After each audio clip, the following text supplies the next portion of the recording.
बिस्मिल्लाहिर्रहमानिर्रहीम। मेरे मोहतरम भाइयों और दोस्तों, अपने खानदान और फैमिली में लड़ाई झगड़े नचाकियां और नफरतें खत्म करने के मैं 5 उसूल बयान करता हूं, जिन पर अमल करके आप अपने खानदान और घर में लड़ाई झगड़े खत्म कर सकते हैं।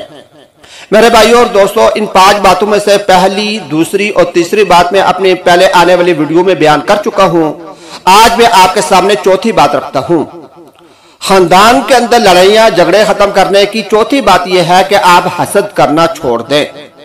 कुरान और अहादीस में हसद करने की सख्त ममानत आई है और इससे बहुत सख्ती से मना किया गया है कि एक दूसरे की हसद मत करो।